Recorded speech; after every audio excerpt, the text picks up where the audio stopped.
नमस्कार. श्री गुरुदेव दत्त. श्री गुरुदेव दत्तांच्या श्री गुरुचरित्र या प्रभावी ग्रंथाच्या अध्यायांचे मराठीमधून कथासार आपण पाहणार आहोत.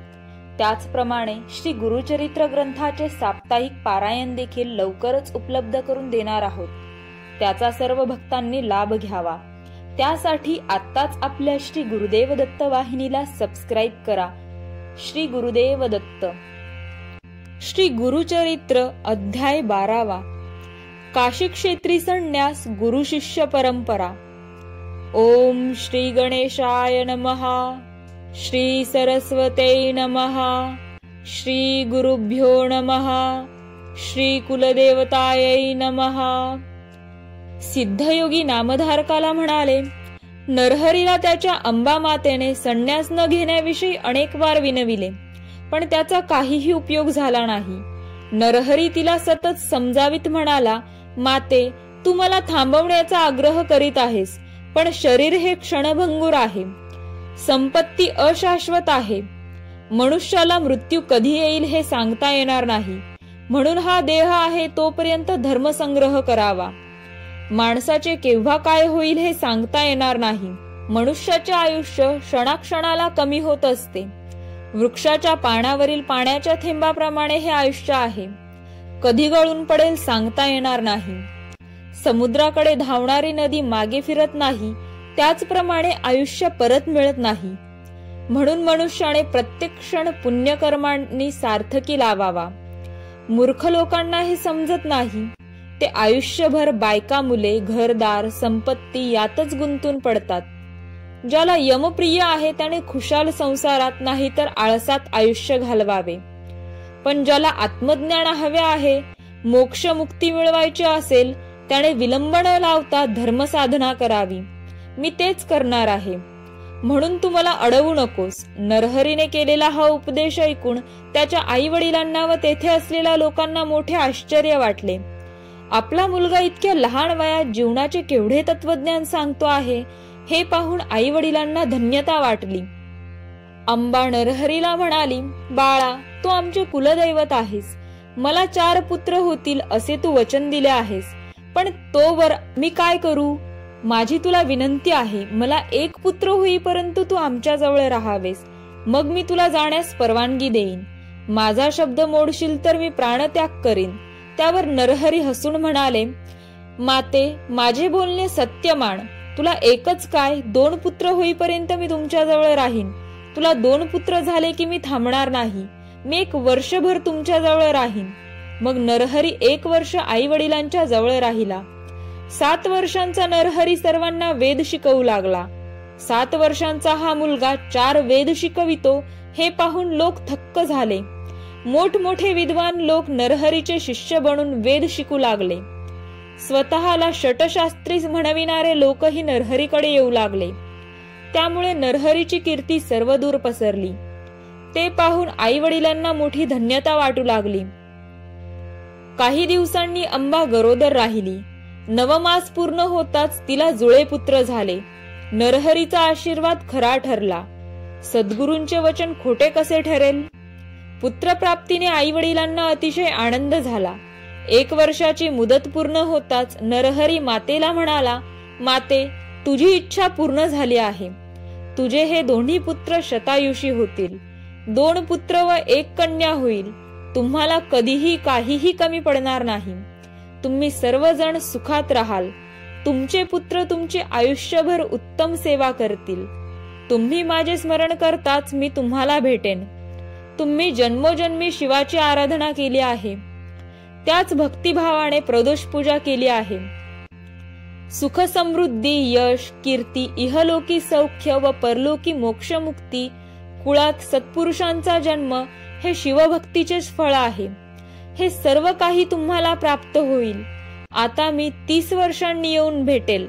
आता मला जाण्याची परवानगी द्या. सर्वजण नरहरीच्या पाया पडले. सर्वांच्या मनात त्याच्याबद्दल अपार श्रद्धा होती, प्रेम होते, कौतुक होते, आदर तर होताच. सर्वजण त्याला वंदन करून आपापल्या घरी गेले. नरहरी काशीला निघाला. माधव व अंबा त्याला निरोप देण्यासाठी गावाच्या वेशीपर्यंत गेले. तेथे नरहरीने त्या दोघांना श्रीपाद श्री वल्लभ व श्री दत्तात्रेय रूपात दर्शन दिले. त्या दोघांना धन्य धन्य वाटले. त्यांनी त्याला साष्टांग नमस्कार केला. नरहरी बद्रिकाश्रमाकडे निघाला, पण त्या अगोदर तो काशीला गेला. तेथे त्याने काशी विश्वेश्वराचे दर्शन घेतले. तेथे त्याने अत्यंत खडतर तपश्चर्या केली. नरहरीची तपश्चर्या, योग साधना, त्यांची संन्यास वृत्ती इत्यादी पाहून त्या काशी क्षेत्रातील मोठमोठ्या तपस्यांना मोठे नवल वाटले. अनेक लोक त्यांचे दर्शन घेण्यासाठी येऊ लागले. तेथे कृष्ण सरस्वती नावाचे एक वयोवृद्ध ज्ञानवृद्ध तपस्वी होते.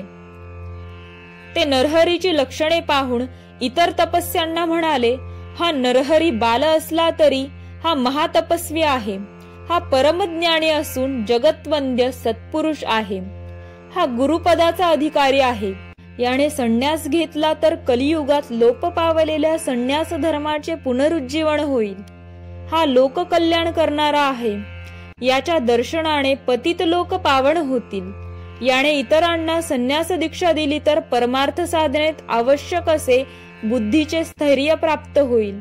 यासाठी याने अगोदर स्वतः संन्यास घ्यावयास हवा, असे कृष्ण सरस्वतींनी सांगितले. सर्व संन्यासी तपस्वी नरहरीला भेटून म्हणाले, या कलियुगात संन्यास घेणे निषिद्ध मानले जाते. हे अत्यंत अयोग्य आहे. पूर्वी शंकराचार्यांनी संन्यास धर्माला प्रतिष्ठा मिळवून दिली होती. तेच कार्य आता तुम्हाला करावे लागणार आहे. यासाठी तुम्हीही संन्यास दीक्षा घेऊन या प्राचीन परंपरेचा उद्धार करा. नरहरीने ही विनंती मान्य करून कृष्ण सरस्वतींच्या विधिवत संन्यास दीक्षा घेतली. ते नृसिंह सरस्वती झाले. सिद्धयोग्यांनी असे सांगितले असता नामधारकांनी त्यांना विचारले, नरहरी म्हणजे साक्षात त्रैमूर्ती दत्तात्रेयांचे अवतार. ते गुरूंचेही गुरु जगद्गुरु असताना त्यांनी दुसरा गुरु का केला? त्यावर सिद्धयोगी म्हणाले, पूर्वी भगवान विष्णूंचा अवतार असलेल्या श्रीरामांनी वसिष्ठांना गुरु केले. त्याचप्रमाणे भगवान योगेश्वर श्रीकृष्णांनी सांदीपनींना गुरु केले. यामुळे गुरुपदाची प्रतिष्ठा वाढली. गुरु शिष्य परंपरा अबाधित ठेवली. हेच कार्य नरहरीने केले. नामधारकाने विचारले, हे कृष्ण सरस्वती कोण? त्यांची गुरु परंपरा मला सांगाल का? नामधारकाने असे विचारले असता सिद्धयोगी म्हणाले, त्यांचा मूळ गुरु भगवान शंकर. त्याने विष्णूला उपदेश केला. विष्णूंचा शिष्य ब्रह्मदेव, त्यांचा शिष्य वसिष्ठ, या क्रमाने शक्ती, पराशर, व्यास, शुक्राचार्य, गौडपादाचार्य, आचार्य, गोविंद, शंकराचार्य, विश्वरूपाचार्य, ज्ञानबोधगिरी, सिंहगिरी, ईश्वरतीर्थ, नृसिंहतीर्थ, विद्यातीर्थ, शिवतीर्थ, भारतीतीर्थ, विद्यारण्य, विद्यातीर्थ, मलियानंद, देवतार्थ सरस्वती, सरस्वती यादवेंद्र अशी ही श्रेष्ठ गुरु परंपरा आहे. कृष्ण सरस्वती हे यादवेंद्रांचे शिष्य. नरहरीने कृष्ण सरस्वतींपासून संन्यास दीक्षा घेतली. त्यांना नृसिंह सरस्वती असे नाव देण्यात आले. नृसिंह सरस्वतींनी काशी क्षेत्री काही दिवस राहून अनेकांना संन्यास दीक्षा दिली व ज्ञानदानाचे मोठे कार्य केले. मग ते बद्रिकाश्रमाकडे गेले. त्यांना अनेक शिष्य मिळाले. मार्गात त्यांनी अनेक तीर्थक्षेत्रांचे दर्शन घेतले. संगमांचे दर्शन घेऊन ते प्रयाग क्षेत्री गेले. प्रयाग क्षेत्री असताना त्यांना माधव नावाचा ब्राह्मण भेटला. त्याला ब्रह्मज्ञानाचा उपदेश करून संन्यास दीक्षा दिली व त्याला माधव सरस्वती असे नाव दिले. सरस्वती गंगाधर श्री गुरुचरित्र सांगत आहेत. याचे श्रवण केले असता चारी पुरुषार्थाची प्राप्ती होते.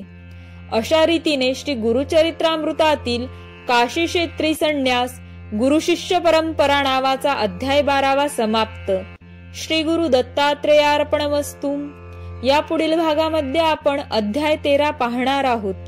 तत्पूर्वी आपल्या श्री गुरुदेव दत्त वाहिनीला सबस्क्राईब करा आणि आपली ही गुरुभक्ती जास्तीत जास्त लोकांपर्यंत पोहोचवा. व्हिडिओला नक्की लाईक करा. अध्याय श्रवणानंतर श्री गुरुदेव दत्त नामाचा जास्तीत जास्त कमेंट्स मध्ये वर्षाव करा. धन्यवाद. श्री गुरुदेव दत्त.